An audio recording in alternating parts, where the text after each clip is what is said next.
Let's be clear. Shamans and mysticism are not psychotherapy. Psychotherapy has always attempted to rise from the foundation of science. So anybody in psychotherapy waxing mystical to explain their methods simply doesn't understand the latest science that supports the work they're doing.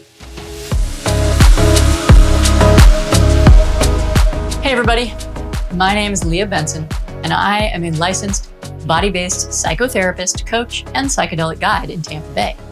And today, I'm going to unpack some utter nonsense that's out there in a New York Times article called "Want to Fix Your Mind? Let Your Body Talk" about body-based psychotherapy. Let's start with some basics. First, the article was about one version of body-based therapy called Somatic Experiencing, and its founder, Peter Levine.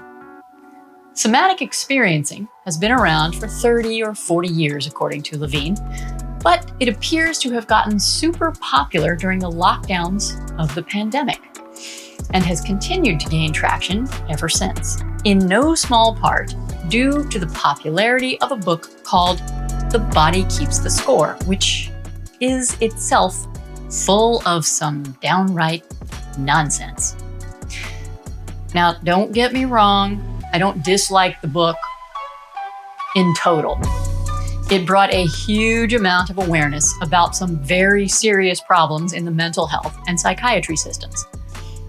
And it brought to light the fact that attention has to be paid to the body when resolving the aftermath of traumatic experiences people have. Unfortunately, though, throughout the book, there is reference to rational and emotional brain functioning, which is full stop, complete nonsense, and not at all how the brain works. So, nonsense, science aside for a moment, and back to the fact that body-based therapy has been featured in one of the nation's biggest news outlets. As a body-based therapy practitioner, one would think that I'd be super happy. I mean, hey, a rising tide lifts all boats, right? Well, yeah, on one hand, it's great to see body-based therapy get the publicity it deserves. I mean, since it started in the 1920s, it's about time. And yes, somatic experiencing works, just as many body-based therapies work, with different labels slapped on them. But not for the reasons Peter Levine says it does. And that's a problem. See, in addition to bringing awareness of body-based therapy to masses of people, what has also been brought to people's awareness in the New York Times article is that body-based practitioners feel pushed by the public to engage in and emulate Peter Levine's shamanic style healing. And Peter Levine is wittingly promoting something that smacks of mysticism and cultishness into the scientific endeavor called psychotherapy.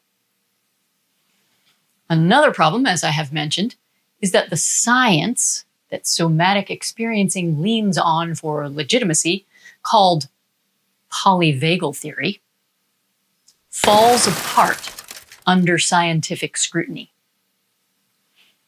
And that's the biggest problem.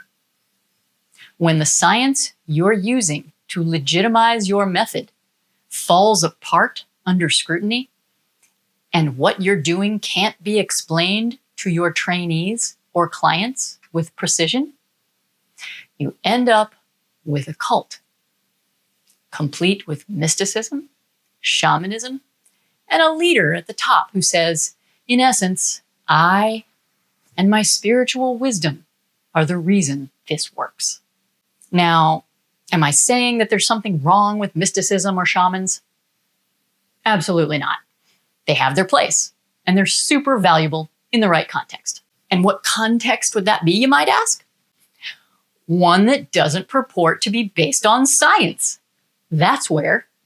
And since psychotherapy was born of scientists using the latest data of their time to explain its mechanisms of effect, it behooves us to do the same, to continue to use the latest scientific data to support our methods, not outdated science fictions about emotional and rational brains.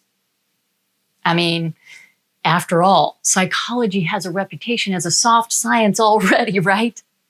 Why make it worse by using undisputedly outdated science? So while the value of mysticism and the wisdom of shamanism cannot be overstated, especially at times when faith is necessary to manage confusing or overwhelming situations that science can't yet explain, it has no business being used to describe an allegedly scientific endeavor. Which brings us to the point where, as many people have done on the social medias, you might be asking, well then, Miss Smarty Pants, what's the right science to describe why and how body-based therapy works? Well, I'm glad you asked. In a nutshell, it's the theory of constructed emotion, which is situated firmly in the 21st century science of predictive brain function.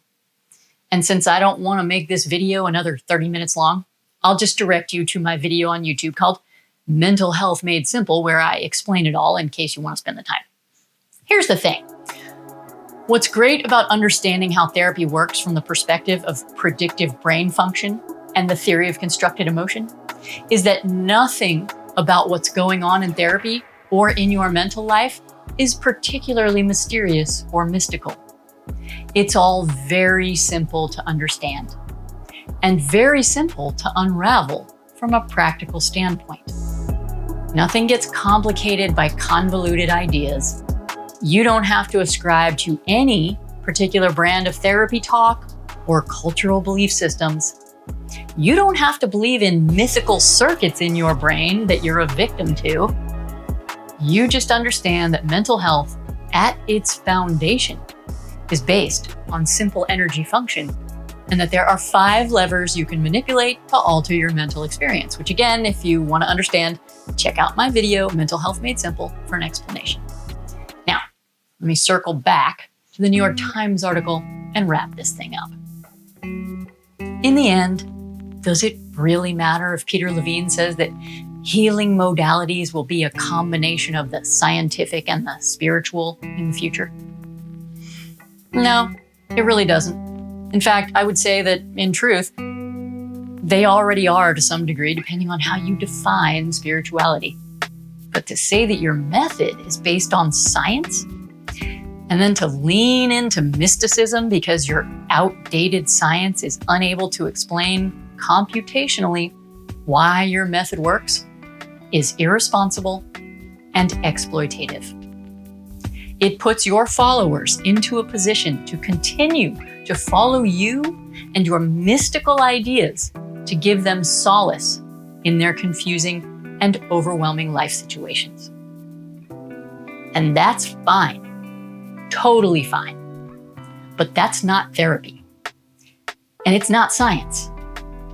It's religion by another name. And that's all, folks. I'll see you next time.